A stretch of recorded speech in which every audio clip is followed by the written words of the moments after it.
ശ്രീ ലളിതാ സഹസ്രനാമത്തിൻ്റെ പ്രധാനപ്പെട്ട പല പ്രകരണങ്ങളും കണ്ടിട്ട് അതിന് ശേഷം അതിൻ്റെ ഓരോ മന്ത്രത്തിൻ്റെയും വിശദീകരണം ഉണ്ടാകും. ഇപ്പോൾ നമ്മൾ ക്ഷേത്രസ്വരൂപം, പഞ്ചബ്രഹ്മസ്വരൂപം, സൃഷ്ടി, സ്ഥിതി, തിരോധാനം, അനുഗ്രഹം, സൃഷ്ടി, സ്ഥിതി, ലയം, തിരോധാനം, അനുഗ്രഹം എന്നുള്ള പഞ്ചകൃത്യങ്ങൾ, അതിനുശേഷം വേദം, ആഗമം, ഇതിൻ്റെയൊക്കെ പ്രാധാന്യം, അത് കഴിഞ്ഞ് സാധനയുടെ പ്രാധാന്യം പറയുന്ന, മന്ത്രോപാസനയുടെ പ്രാധാന്യം പറയുന്ന ഹ്രീംകാര മന്ത്രത്തിൻ്റെ ജപസാധനയുടെ പ്രാധാന്യം, അതൊക്കെ കണ്ടു. ബ്രഹ്മവിദ് ബ്രഹ്മൈവ ഭവതി എന്ന് ജീവൻ്റെയും പരമാത്മാവിൻ്റെയും ഐക്യത്തെ പറ്റിയിട്ടാണ് വേദോപനിഷത്തുകളൊക്കെ നമുക്ക് പറഞ്ഞു തരുന്നത്. ഇതിനു വേണ്ടിയാണ് എല്ലാ സാധനാ ക്രമങ്ങളും ഉള്ളത്. ഇന്ദ്രിയങ്ങളെ കൊണ്ട് അറിയപ്പെടുന്നതല്ല ഈ പരമാത്മ ബോധം. ഒരു ഒബ്ജക്റ്റീവ് എന്ന് ഇംഗ്ലീഷിൽ പറയും. അങ്ങനെ കണ്ണുകൊണ്ട് കാണാൻ സാധിക്കുന്നതല്ല, ചെവി കൊണ്ട് അതിൻ്റെ ശബ്ദം കേൾക്കാൻ സാധിക്കുന്നതല്ല, അതിനെ നാക്കുകൊണ്ട് അറിയാൻ പറ്റില്ല, ത്വക്ക് കൊണ്ട് അറിയാൻ പറ്റില്ല, അതിനെ ഇന്ദ്രിയങ്ങളെ കൊണ്ട് അറിയാൻ പറ്റില്ല. അതുകൊണ്ടാണ് അതിനെ അവ്യക്തം എന്ന് പറയുന്നത്. അത് വ്യക്തമാകുന്നത് സ്വാനുഭവത്തിലൂടെയാണ്. അങ്ങനെ അറിയുന്നവർ അങ്ങനെ കേവലാനന്ദം അവനവൻ്റെ ഉള്ളിലാണ്, അവനവൻ തന്നെയാണ് ആത്മാവ് എന്നറിയുമ്പോഴാണ് ജീവിതത്തിൻ്റെ ലക്ഷ്യസാക്ഷാത്കാരം ഉണ്ടാകുന്നത്. പക്ഷേ ഇത് എടുത്ത ഉടനെ സാധിക്കുന്നില്ല.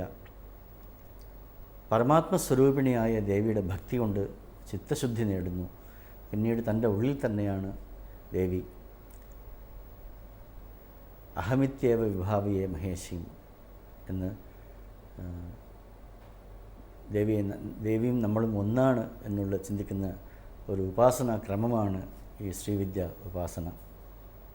ഞാൻ തന്നെയാണ് ആ പരമാത്മസ്വരൂപിണിയായ ദേവി എന്ന് വിഭാവന ചെയ്ത് അതിൽ ഭാവനാദാർഢ്യം ഉണ്ടായി. രണ്ടും ഒന്നാണ് എന്ന് മനസ്സിലാക്കലാണ് ജീവിതത്തിൻ്റെ സാക്ഷാത്കാരം. പക്ഷേ ഇത് എടുത്ത ഉടനെ ഉണ്ടാകുന്നില്ല. തുടക്കത്തിൽ എല്ലാവരും അല്പഭക്തി ഉള്ളവരാണ്. അക്രമേണ അർദ്ധഭക്ത്യാവ ഭവാന്യാഹ കൃതമർച്ചനം ജന്മാന്തരേ ക്രമപ്രാപ്തിയായി പൂർണ്ണഭക്തിയായി ച കൽപ്പത്തെ. ആദ്യാവസ്ഥയിൽ നമുക്ക് അതിൻ്റെ ക്രമം എന്താണെന്ന് അറിയില്ല. അതേസമയം പൂർണ്ണഭക്തി നമുക്കുണ്ടാകുന്നില്ല. ചിലർക്ക് ഗുരുവാക്യം കേട്ട ഉടനെ തന്നെ ആ ജ്ഞാനം ഉണ്ടാകുന്നു, ചിലർക്കത് ഉണ്ടാകുന്നില്ല. ചിലർക്ക് ജന്മജന്മാന്തരങ്ങൾ എടുക്കുന്നു.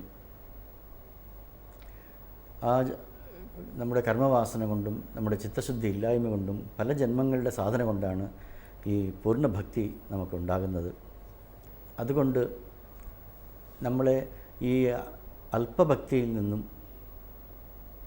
ചിലർ വെറും സ്തോത്രം ചൊല്ലൽ മാത്രമായിരിക്കും, അവർ വെറും കണ്ഠത്തിൽ നിന്ന് മാത്രമേ അവർക്ക് പ്രയത്നമുള്ളൂ. ചിലരതിനെ മനസ്സുകൊണ്ട് ചിന്തിക്കും. ചില മുക്തന്മാർ ദേവിയുടെ സ്വരൂപവും ഞാനും ഒന്ന് തന്നെയാണ് എന്ന് മനസ്സിലാക്കുന്നു. അതിലേക്ക് ദേവി നമ്മളെ പ്രേരിപ്പിച്ച് പ്രോത്സാഹിപ്പിച്ച് നമ്മുടെ കുറവുകളൊക്കെ ക്ഷമിച്ച് നമ്മളെ സ്നേഹിച്ച് നമ്മളെ വീണ്ടും ഈ ഭക്തിയാകുന്ന ഈ മാർഗത്തിൽ നമ്മളെ സഞ്ചരിപ്പിക്കുന്നു. അതിനെ സൂചിപ്പിക്കുന്ന ഒരു മന്ത്രമാണ് പശുപാശ വിമോചിനി എന്നുള്ളത്. പാശബദ്ധോ ഭവേത് ജീവ പാശമുക്ത സദാശിവ. എല്ലാവരും ഈ പാശങ്ങളിൽ പെട്ട് കിടക്കുന്നവരാണ്. പാശം എന്നുള്ളതിന് ഈ പാശത്തിൽ നിന്ന് മുക്തരായാൽ, പാശബദ്ധനാണ് ജീവൻ, പാശമുക്തനാണ് സിദ്ധൻ എന്നാണ് ഇത് നിർവചിക്കുന്നത്. ഈ പാശം എന്നുള്ളതിന് വളരെ സാമാന്യമായിട്ടുള്ള അർത്ഥം പാനം, അശനം എന്നുള്ള മുതലായ കെട്ടുകളാണെന്നാണ്. പാനം എന്ന് വെച്ചാൽ കുടിക്കുക, അശനം എന്ന് വെച്ചാൽ കഴിക്കുക. ഇതുപോലത്തെ രാഗദ്വേഷാദികളിൽ കെട്ടിക്കിടക്കുന്നവരാണ് മനുഷ്യർ. എങ്ങനെയാണോ ഒരു പശുവിനെ നമ്മൾ കയറുകൊണ്ട് കെട്ടിയിരിക്കുന്നത്, അതുപോലെ ഇതുപോലത്തെ വികാരങ്ങളെ കൊണ്ട് നമ്മൾ കെട്ടപ്പെട്ടിരിക്കുന്നു. വേറെയും ക്ലേശങ്ങൾ പറയും. അവിദ്യ, അസ്മിത, രാഗം, ദ്വേഷം, അഭിനിവേശം എന്നൊക്കെ പറയും. അവിദ്യ എന്ന് വെച്ചാൽ തെറ്റായ അറിവ് എന്നാണ് അർത്ഥം. സർവവ്യാപ്തമായ എല്ലായിടത്തും നിറഞ്ഞു നിൽക്കുന്ന ചൈതന്യത്തെ നമ്മൾ ഈ കൊച്ചു ശരീരത്തിൽ മാത്രം ഒതുങ്ങി നിൽക്കുന്നതായിട്ട് കാണുന്നു. നമ്മൾ ഈ ശരീരത്തിലും ഈ മനസ്സിലും ഈ ഇന്ദ്രിയങ്ങളിലും ഈ ബുദ്ധിയിലും മാത്രം അത് നിൽക്കുന്നതായിട്ട് കാണുന്നു. അതിനെയാണ് അവിദ്യ എന്ന് പറയുന്നത്. അജ്ഞാനം എന്നുള്ളതിൻ്റെ മറ്റൊരു വാക്കാണ് അവിദ്യ. അസ്മിത എന്ന് വെച്ചാൽ ഞാൻ കാണുന്നു, ഞാൻ കേൾക്കുന്നു, ഞാൻ തൊടുന്നു, ഞാൻ അനുഭവിക്കുന്നു, ഞാൻ കഴിക്കുന്നു എന്നൊക്കെ ഉള്ള തോന്നൽ. അസ്മി, ഞാൻ ഉണ്ട് എന്നുള്ള തോന്നലാണ്. ഈ ശരീരമാണ് ഞാൻ എന്നുള്ള തോന്നലാണ് അസ്മിത എന്ന് പറയുന്നത്. രാഗം എന്ന് വെച്ചാൽ ഏതെങ്കിലും ഒരു വസ്തു നമുക്ക് കിട്ടണം എന്നുള്ള അതിയായ ഒരു മോഹം, അതിയായ ആഗ്രഹം, അതിനെയാണ് രാഗം എന്ന് പറയുന്നത്. അത് കിട്ടാതെ വരുമ്പോൾ നമുക്കുണ്ടാകുന്ന വികാരത്തെയാണ് ദേഷ്യം എന്ന് പറയുന്നത്, ദ്വേഷം. അഭിനിവേശം എന്ന് പറഞ്ഞാൽ എങ്ങനെയെങ്കിലും അതിനെ പ്രാപിക്കണം എന്നുള്ള ഒരു ത്വര, ഒരു മോഹം, അതിനെയാണ്.